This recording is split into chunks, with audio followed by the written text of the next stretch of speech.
Don't forget to like, share and subscribe. Rana Studio Podcast. السلام علیکم ورحمت الله. محترم ورونو، یو ځل بیا پودکاسټ ته خوش آمدید. شیخ مصباح موږ سره موجود دی د سوالاتو او جواباتو نشست. شیخ صاحب محترم، یو بل مهم سوال هغه ده چې ځوانان هم پکې موږ حساب کړي خو مجموع مسلمانان دي دین ته وخت نه ورکوي او دین ته داسې وایي چې بس شا کړې ده. بیا شکایت هم دا لري. بله ورځ یو ځوان ما سره داسې ګروپ کې وایي موږ څه پوهېږو، مولیان دي، بس مولیان چې څه وایي دا دین ته چې نه وخت نه ورکوي. شیخ صاحب دا څومره غټ نقصان دی د ځوانانو دپاره. دې کې لږ رهنمایي وکړي چې دین ته وخت ورکړي ځوانان او ځان په دې دین باندې پوهېږي. اول خو باید انسان د الله سبحانه وتعالی د لوی نعمت په شکر ادا کړي. ځواني ډېر لوی نعمت دی. پوښتنې دغه چا نه وکړي چې ځواني پې تېره شوې د بوډاګانو یې تپوس وکړي. ځواني داسې نعمت دی چې دا بیا راګرځي نه، دا په عمر کې یو ځلي 2 ځله نه وي. الله سبحانه وتعالی دا نعمت ورکړی او د الله قانون دا دی که د الله د نعمت شکر دې ادا کړه، الله دله په دې نعمت کې برکت اچوي، زیاتوي یې دله. که ناشکري دې وکړه، الله یې دنه لي. هر هغه ځوان چې هغه غواړي زه د خپلې ځوانۍ د دې نعمت شکر ادا کړم، نه د خپله ځواني دي د الله سبحانه وتعالی په اطاعت کې، دا په بندګۍ کې، مصرف کې ودې لګوي. الله سبحانه وتعالی ځوانانو له یو خاص مقام ورکړی دی، صفت یې وله کړی دی. ځوان دې فکر وکړي دې ته چې ستا صفت رب العالمین په قرآن کې کړی دی. اصحاب کهف واقعه مشهوره ده. یو څو ځوانانو د باچاهانو د وزیرانو اولادو هغې کېناستل، د قوم په دې شرک باندې او د قوم په ګناهونو باندې خفه وو، ډېر پریشان وو. هغې راولګېدل او د ټول قوم مقابلې ته ودرېدل او دعوت یې شروع کړو. الله سبحانه وتعالی د دغه کمزورو خلکو چې کمزوري وو، باچا تهدید تلل، دبا یې ورته وکړو، لاړ ووتل د خپل کلي نه. الله یې صفت کوي انهم فتیة آمنوا بربهم وزدناهم هدا. دا ځوانان ځواني ول الله ذکر کړله، ځکه دا ځواني داسې نعمت دی چې دا ډېر اوچت نعمت دی چې الله چاله ورکړي، باید چې د الله نه پکې یره وکړي، د الله نعمت په حرامو کې استعمال نه کړي. ابراهیم علیه السلام چې کوم کار کړی و د دین دپاره، الله یې خوشحاله کړی و، مشرکان یې خفه کړي و، نو هغه هم په ځوانۍ کې دا کار کړی و. انبیا اکثر ځوانۍ کې راځي. لکه ابراهیم علیه السلام د الله سره چې کوم خلکو بوتان شریکان کړي وو، هغې ووهل، ماتې کړل. نو دې خلکو مې اقرار وکړو سمعنا فتن یذکرهم یقال له ابراهیم. د یو نوجوان نه موږ څه خبرې اورېدلې وې، دا به بدو یادول. هغه ځواني وله ذکر کوي. نو ځواني د الله سبحانه وتعالی طرف نه یو لوی نعمت دی. نبی کریم صلی الله علیه وسلم د ځوانانو په باره کې دا ویلي دي چې کله ځوان عابد ځواني په ځوانۍ کې الله پېژندلی وي، دله به الله سبحانه وتعالی خپل سوري کې ځای ورکړي چې کله سوره نه وي. 2 قسمه خلک په یو حدیث کې ذکر دي چې الله سبحانه وتعالی محشر په میدان کې دی له سوره ورکړي، سوره به نه وي مګر د الله سوره وي. یو قسم پکې وشاب نشأ فی عبادة الله، هغه ځوان چې خپله ځواني د الله سبحانه وتعالی په عبادت کې تېره کړي. ځوان دی 15 وخته لمونځ کوي، ځوان دی رمضان راله روژه نیسي، ځوان دی د ګناه نه ځان ساتي، ځوان دی اذکار کوي، ځوان دی د قرآن تلاوت کوي. پس دغه ځوان دا به د عرش د سوري لاندې الله تعالی به له سوری ورکوي. دا منقبت کمو کسانو ته رسیږي. 2 کسان دی، یو پکې ځوان دی چې هغه د الله سبحانه وتعالی په بندګۍ کې خپله ځواني مصرف کړي. نبی کریم صلی الله علیه وسلم به د ځوانانو سره خصوصي مشوره هم کوله. دې ته ویل کېږي د ځوانۍ اهمیت. ځوان په اسلام کې څونه اهمیت لري. د ځوان باندې خو شیطان غالب شي، عقل باندې پرده راشي، دا فکر کوي چې زه هېڅ شی نه یم، نه ته څوک یې. معاشرې اصلاح په ځوانانو کېږي. قوت د قوم، قوت د علاقې، قوت د ملکونو دا ځوانان دي. بوډاګان خو نه جهاد کولی شي، نه نور څه کارونه کولی شي، دغه دعاګانې به کوي او مشورې به راکوي. نور د اسلامي ملک فوجیان، د اسلامي ملک علما، د اسلامي ملک هر یو د دین کار کې چې استعمالیږي او په طاقت سره استعمالیږي هغه به ځوانان وي. اسلام له طاقت په ځوانانو باندې راځي. نو نبي کریم صلی الله علیه وسلم د ځوانانو ته یو خاصه توجه کوله. کله چې نبی صلی الله علیه وسلم د هغه په اهل عایشه رضی الله تعالی عنها باندې تهمت ولګېده، حدیث الافک امام بخاري راوړی، ډېر مشهور دی او اوږد حدیث دی. په هغې کې دا دی نبي کریم صلی الله علیه وسلم اسامه ابن زید یو نوجوان و، دی راوغوښته، داسې را خصوصي مشوره وکړه. ګوره دې ته ویل کېږي اهمیت د ځوانۍ. دغه رنګې نبي کریم صلی الله علیه وسلم د مرض موت نه مخکې یو لښکر تیار کړي چې رومیانو سره به جنګ کوي، ډېر غټ لښکر، ډېر غټ دشمن تېرېږي. په هغې کې عمر فاروق هم و، په هغې کې نور جلیل القدر صحابه هم و، خو امیر یې پې اسامه ابن زید رضی الله تعالی عنه مقرر کړ. دې کې د ځوانانو اهمیت ته اشاره ده چې ځوان ډېر غټ اهمیت لري. دغه رنګې نبي کریم صلی الله علیه وسلم په کله ناکله ځوانان په یو علاقه باندې امیران ټاکل، ځکه ځوانۍ کې سړی هغه کارونه کولی شي چې په بوډاوالي کې نشي کولی. شریعت، اسلام، الله، رسول ځوانانو ته یو خاصه توجه ورکړې ده، یو مسؤلیت یې ولا ور په غاړه اچولی دی.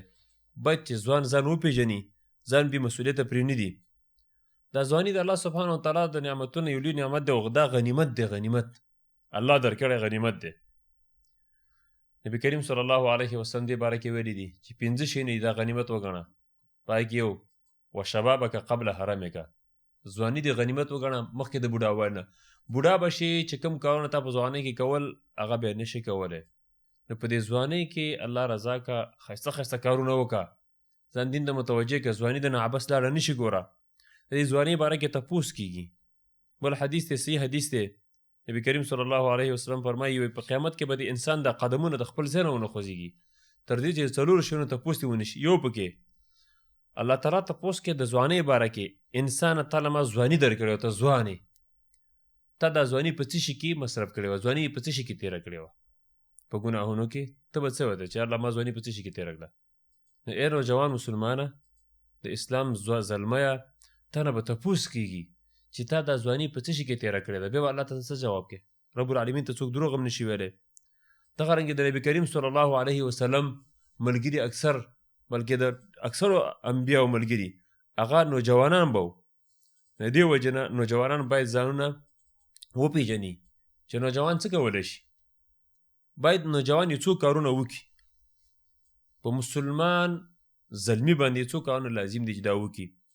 یو پکې په دین باندې التزام کول، خپل دین نه ځان خبر کړي او په هغې باندې عمل کوي. په هر طرف کې قرآن او سنت باندې ځان پوه کړي او په هغې باندې عمل شروع کړي. کوشش یې دی چې دین به د هر څه نه مخکې کوي. او یقینا تاسې به کتلي په دې کومو نوجوانانو کې چې دین دی څومره چهره کې خیر او برکت دی، څومره نوراني چهرې، څومره خوند ورسره کوي. د انسان په ډېره زیاته مینه راځي. الله ته به دا څومره ګراني، ملایکو ته به څونه ګراني. دا ولې دا د دین برکت دی، د دین نورانیت په دې انسان کې راځي. دویم کار نوجوان، مسلمان نوجوان هغه دا وکړي چې د بل د اصلاح دپاره هم کوشش وکړي. دا نه چې زه اصلاح شم او بس دی، نه، ته خو اصلاح شو، خو ته رونه لري نوجوانان، دا اصلاح که. ځکه اجتماع د ځوانانو نه اصلاح کېږي. بوډاګان خو هسې اصلاح خواهشات یې نه وي، امیدونه یې بس رالنډ شوي، هغه خو منځونه کوي او تلاوتونه کوي، په جوماتونو کې ناست دي. اجتماع معاشره چې جوړېږي د نوجوانانو نه جوړېږي، لکه څنګه چې خرابېږي هم د نوجوانانو نه خرابېږي. دریم کار نوجوانانو نه پکار دا ده چې عبادات الله سبحانه وتعالی پې کوم ایښي دا په خپل وختونو کې ادا کړي. هغه که روژه یي، که هغه لمونځونه یي، که مالي عبادتونه یي، که بدني، که جهاد یي، هغه په خپل ټیم په ځوانۍ کې په خپل وخت سره ادا کړي. څلورم، نوجوان مسلمان نوجوان باید د خپل نبی محمد رسول الله صلی الله علیه وسلم پسې اقتدا وکړي. د هغه فعل، د هغه قول لاوالي د چا نه متاثره نشي، د چا نه ونه یېرېږي. نوجوان الله تعالی علمي قوت هم ورکړی دی، یو قوت یې پکې اچولی دی چې په هغې باندې د رسول الله صلی الله علیه وسلم اقوال افعال معلوم کړي. اوس دا نوجوانان چې ځانونه په دې ګناهونو کې ستړي کوي، که دا راولګېږي او ځان د رسول الله صلی الله علیه وسلم په طریقو کې ستړي کړي، د رسول الله طریقو ته ورسېږي، په حدیث عمل، په حدیث باندې منګولې لګول، حدیث بل ته رسول، دا د نوجوانانو د ځوانانو فریضه ده، باید دا کار وکړي. نوجوانان په دې کې نارستي ونه کړي. دارنګې نوجوان له پکار دی چې ځان د زنانو سره، کافرانو سره مشابه نه کړي، د هغې د طریقې، د هغې د لارو نه ځان جدا کړي. دارنګې نوجوانانو له پکار دا دي چې د حلالو طلب وکړي، که هغه اقوالي که افعالي، یوازې خوراکونه نه، کوم کار چې الله حلال کړی دی د ده په طلب کې، چې الله حرام کړی د هغې نه ځان وساتي. چې دا کارونه نوجوانانو وکړل معاشره به جوړه شي، اسلام له به یو قوت راشي. الله سبحانه وتعالی دې وکړي چې زموږ نوجوانان وروڼه ټول اصلاح شي او په دې خبرو باندې عمل وکړي. الله تعالی دې زموږ قومونه قوتونه ټول په اسلام باندې برابر کړي. شیخ صاحب همدغه سوالونو متعلق چې ځوانان نن سبا بعضې داسې دي چې هغوی داسې یو عملونه کوي چې هغه د زنانو په شان دي. زنانو په شان څنګه؟ مثال بعضې وګوره په غوږو کې به یې والۍ اچولي، بعضې وګوره په لاسونو کې لاکټې به یې اچولي، بعضې دا ویښتان داسې طریقې سره جوړ کړي چې هغه د کفارو سره مشابهت. نو دې متعلق ما خلکو وویل ډول سینګار به کوي، خو شرعي ډول سینګار. نو هغه کې هم تاسو بعضې خبرې ذکر کوي ملګرو ته چې لکه دغه شی ګوره ځوان لپاره جایز دی او دا نه دی جایز. بالکل د هر مسلمان نارینه مشابهت د زنانو سره هم حرام دی، خو د کافرانو سره هم حرام دی. نبی کریم صلی الله علیه وسلم منع کړي که لباس دی، که خوی عادات دی، که هر څه شی دی، خو چې د کافر سره پکې مشابهت راځي موږ به دې ځان ساتو. د زنانو سره مشابهت راځي موږ به دې ځان ساتو. نبی کریم صلی الله علیه وسلم یو ځل عبدالله ابن عمرو بن العاص رضی الله تعالی عنه سره یو لباس ولیدو. نو نبی صلی الله علیه وسلم ورته وویل دا مه اچوه، ان هذه من ثياب الكفار فلا تلبسها. دا د کافرانو جامې دي، دا مه اچوه. مسلم حدیث دی. ګوره لباس هم د کافرانو سره نه برابر دی، ځکه چا چې چا سره ځان مشابه کړي من تشبه بقوم فهو منهم. چا چې چا سره ځان مشابه کړي د هغې نه حسابېږي ده، دا په قیامت کې د هغې په ډله کې راپاڅېږي.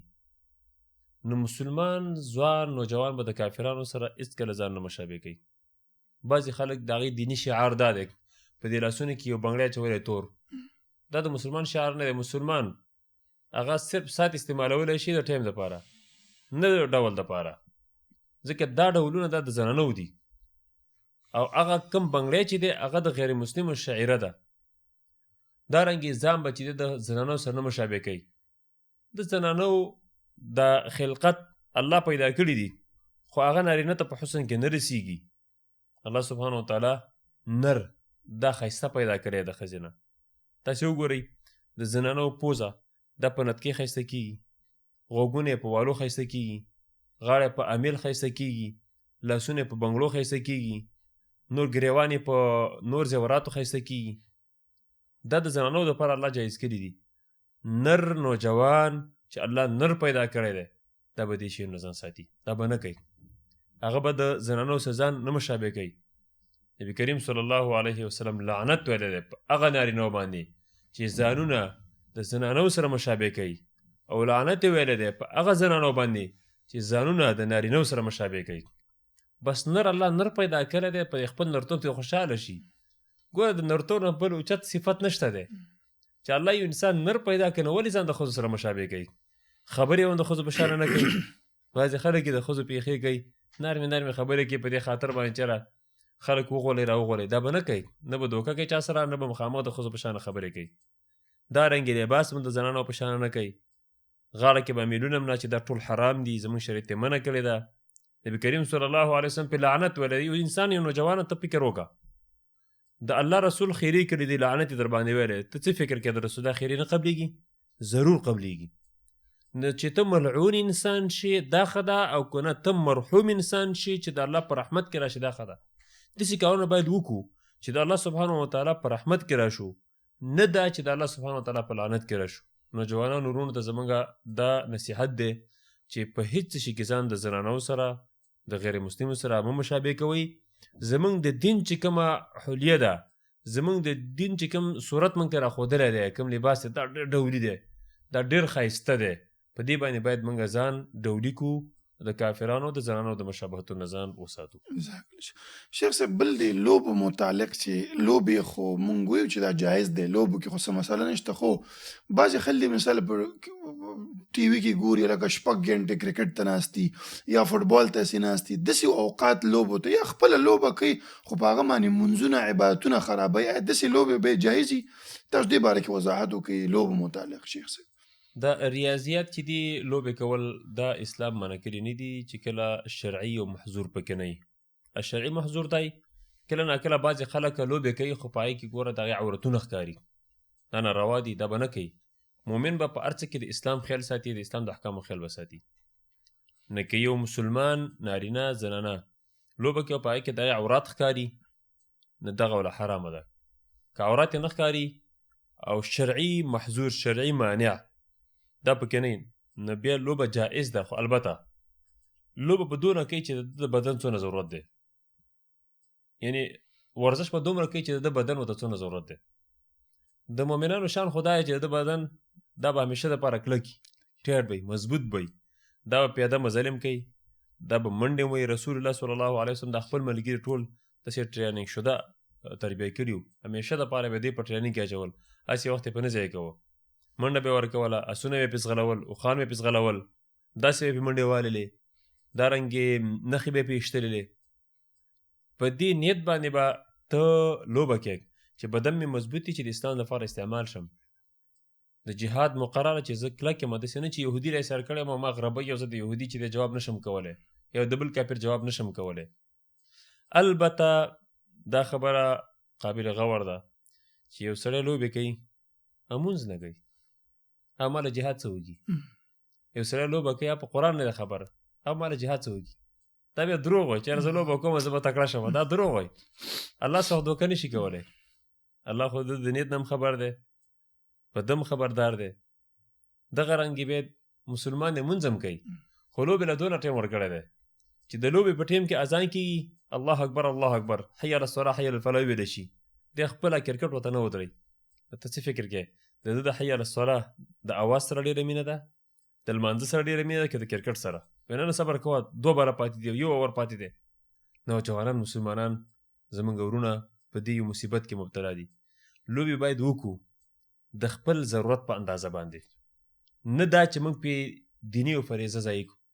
د مانځه وخت راغلی مونځ په جومات کې فرض دی، په جمع فرض دی، باید جومات ته راشي او لمونځ وکړي. او دا بعضې وروڼه تا دا خبره وکړه چې یاره په ټي وي ته پراته کرکټ شروع دی. اول خو به دا ویمه چې دا ډېر کارونه مسلمانانو ته چې دی متوجه دي د مسلمانانو د خپل مابین نفرت دپاره.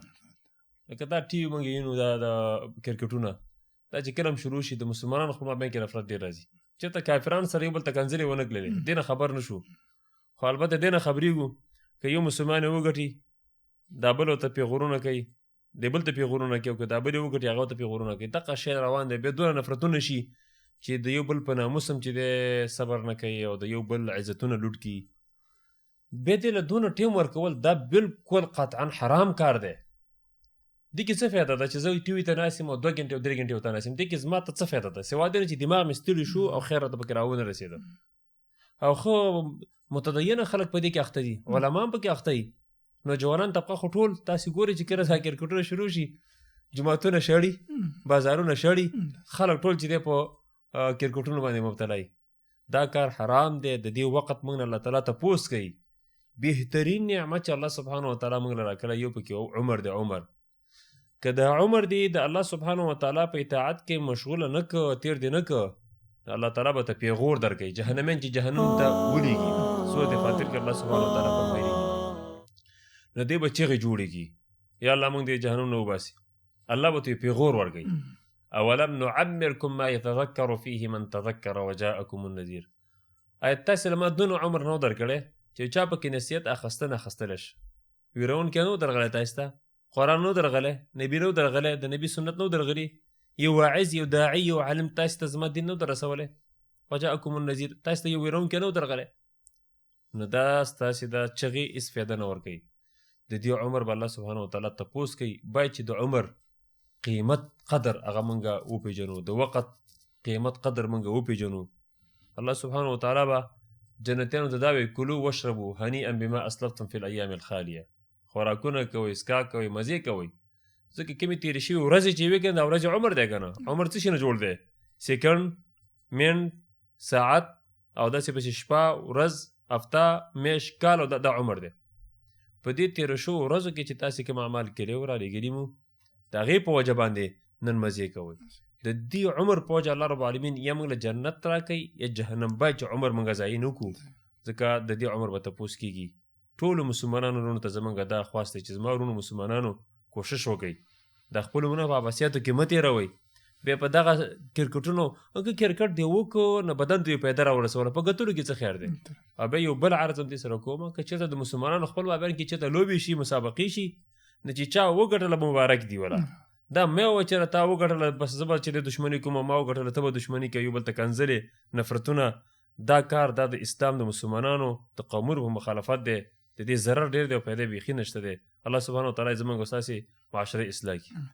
شیخ بل یو سوال د سکولونو او کالجونو کې چې کوم ځوانان سبقونه وایي نو دوی ته ځان په دې باندې داسې د خلکو په اصطلاح کې ماډرن ښکاري چې لکه زما هم یو یاره شته یاره مطلب ګرلفرنډ هم یې شته دی نو آیا دې کې څه یو نصیحت دی مسلمان ته چې ګوره ته دا یاري کې ته دا پردیو جنکو سره عاشقي کې دا تا ته اسلام په کوم نظر باندې ګوره شیخ صاحب داسې ځوان ته نصیحت به څه زموږ سبحان الله دا کار خو په اسلام کې ډېر قطعا حرام دی بالکل حرام دی. هېڅ ګنجایش نه لري چې یو سړی دی پردی خور مور لور ترور او هغې سره یارانه وکړي. دا د مؤمن شان نه دی دا د مسلمان شان نه دی. مسلمان باید د دې نه ډېر زیات ځان په ډډه وساتي. مسلمان به هر مسلمان ته هغه که هر څوک یې خو چې اسلام یې راوړی د خپلې خور او د مور په نظر به ګوري د هغه د عزت د لوټولو او د هغه د عزت د پیمالولو کوشش به نه کوي. دې باره کې به زه صرف دونه ویم نبي کریم صلی الله علیه وسلم ته یو ځوان رالی نوجوانانو وروڼو چې په دې مرض څوک مبتلا دا حدیث واورئ. رسول الله صلی الله علیه وسلم ته یو سړی رالی یو نوجوان ای د الله رسوله اذن لی فی الزنا ما ته د زنا اجازت وکړه زه نشم صبرېدلی زه ځوان یم الله طاقت را کړی دی زه به زنا کوم مسلمان یم اسلام مې راوړی خو د زنا اجازت راته وکړه. نبي صلی الله علیه وسلم ډېر تعجب وکړه خو حکمت باندې جواب ورکړ وایي غر شي خوار شي دا ته څه وایې ته لږ رانږدې شه ما ته سړی ورنږدې شه وایي تا څه وویله دې دا خبره بیا وکړه چې ما ته اجازت راکړه وایي ښه وایي ته دا خوښه ګڼې چې ستا د لور سره څوک زنا وکړي وایي نه وایي دقه رنګې بل څوک هم خوښه نه ګڼي چې د هغه د لور سره زنا وشي. بیا ورته ته دا خوښه ګڼې چې ستا د مور سره څوک زنا وکړي وایي نه وایي بل څوک هم دا خوښه نه ګڼي چې د هغې د مور سره زنا وشي.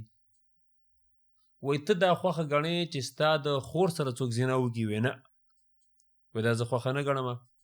وایي دغه رنګې بل څوک هم دا خوښه نه ګڼي چې د هغه د مور سره زنا وشي.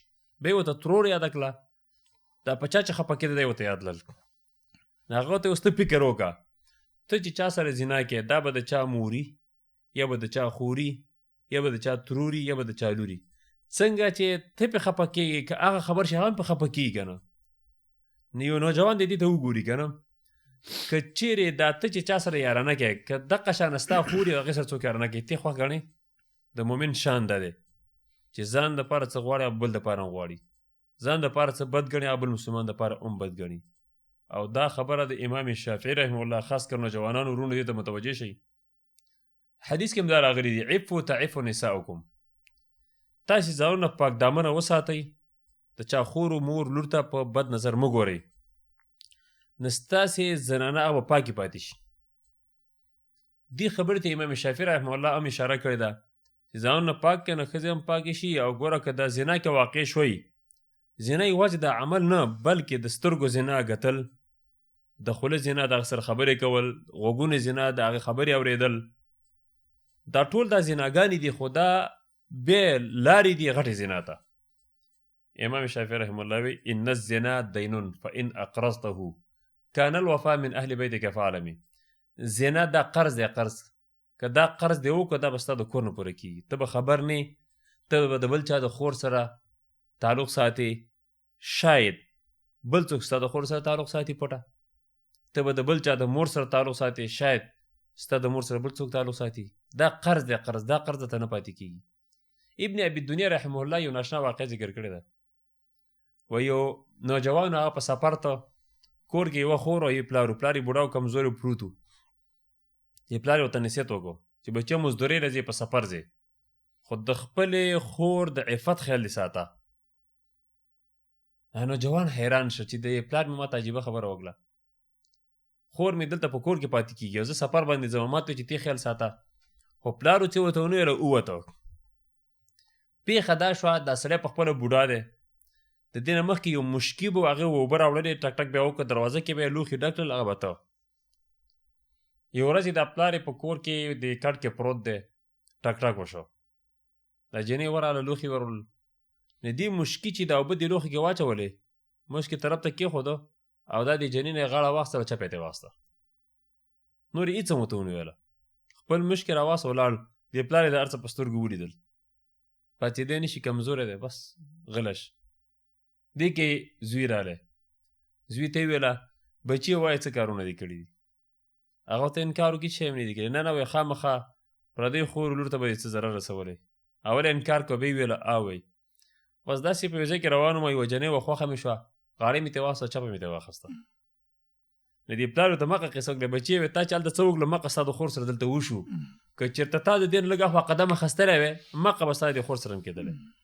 ګوره دا قرضونه دي قرضونه ځوانانو فکر وکړئ ډېر کله چې ځوانان ګوره دا یې کور خراب شوی دې ته خبر نه نو ډېر احتیاط وکړئ که خپل عزتونه چاته ګراني خپل خور مور لور ترور دا چاته ګراني او محترمي نو د الله په خاطر پردې خور لور مور ته په درنه وګورئ که هغه په کالجونو کې که په سکولونو کې او مسلمانانو خویندو ته هم دا یو عرض کوو هغې باید د خپل عزت خیال وساتي ځکه اکثر مسلمانان خویندې د خپل عزت خیال نه ساتي کلاو مخ راشي سرخي سپېده ته به دا د واده شپه ده نه نه داسې تاسې خو مه راځئ که نه په پرده کې راشئ عصري علم هم که کوئ نو په پرده کې بیا کوئ شریعت موږ له دا اجازت نه دی راکړی چې خور لور دې د کوره راوباسو او سینګار دې کوځي نه چې دا راووته د کور او سینګار د نه ضرور به نارینه په فتنه کې اخته کېږي نه دغه زنانه دغه مسلمانه زنانه چې ځان ته مسلمانه وي او دغه کارونه کوي دا په زوره ځان فتنه کې اړتئ دا خپل عزت په خپله لوټ کوي او ګوره که عزت لوټ شي دا بیا نه جوړېږي که ټیم یې خیر زه به ته یو لنډه غونډه کې قصه وکړم یو امام ابن قیم رحمه الله داسې ابن ابي الدنیا او ډېرو علماو دا خبر را نقل کړې ده یوه زنانه را روانه وه د عفت په باره کې یوه زنانه را روانه وه اراده دا وه چې حمام ته لاړ شي پخوا به د حمامونو ګرمې اوبه وي زنانو خپل ځای د نارینهو خپل ځای پکې و هر کور کې حمام نه و خطا شوه یو سړی په کور دروازه کې ناست وی حمام منجاب چېرته دی هغه ورته ویله دا دی ځکه دا ترې متاثره شه جنې ډېره ښایسته وه نو په چل کې دې کور ته دننه کړه د پاسه ورونوته ورپسې نو چې ورونوته بیا دا ښځه پرې پوه شوه چې چل یې راسره وکړو ښځه وخیره وه د خپل عفت او د عزت د ساتلو په خاطر نرمي ورته ښکاره کړه ورته ویل چې اوس الله تعالی زه تاله درکړلم خو زه ډېره وږې یم لاړ شه بازار نه څه خوراک مله راوړه د عاشق سړي باندې غرضي سړي باندې سترګې پټې ده راووالې منډې کړې بازار ته ځان سره څه شی ویشي دا جنې راووته بېرته لاړه حمام دې سر وخوري خو چې عزت مې بچي سړی چې راغلی ځان سره شیان هم راوړل چې ګوري جنې نشته لیونی شه یا رب قایلة یوما وقد تعبت این الطریق الی حمام منجابي دا شعر به ویله په لارو کې به ګرځېده نو یو ورځ دا ښځه دا جنۍ دویم چت کې ده او په دې کوڅه دا عاشق را روان دی او همدغه شعر وی نو دې جنۍ چې واورېده نو دې جنۍ ورته یو جواب ورکړ وایي چې کله ته په دې کامیاب شوې خو یا به دې په دروازه کې څوک درولی وی او یا به یې دروازې ته قلوپ اچولی وی هلا جعلت لها اذ ظفرت بها حرزا على الدار او قفلا على الباب خو بیا هغه مقصدي ټکی زما دا دی چې دې ته باید موږ متوجه شو چې ګوره عزت یو ځل مات شه نه مات شه دې جنې ورته وویله و ان ينفد الرزق فالرزاق يخلفه که زما رزق نه و رزق به الله راکړي دولت کې خو به نه مړه کېږم هېڅوک دولت کې نه مړه کېږي الله رزق ورکوي خامخا یو اسباب برابروي خو دا یوه خبره و ان ينفد العرض فبين اين ينجاب که دا عزت مې مات شوی دا به مې چېرته جوړولی چې مات شه خو مات شه بیا که توبه مو باسي الله به دې ماپ هم کړي خو لیکن عزت خپل ماپ کړی دی لوټ کړی دی ډېر زیات احتیاط وکړو موږ چې خپل عزتونه نارینه او زنانه دا لوټ نه کړو وردا بیا نه روغېږي Don't forget to like, share and subscribe Rana Studio.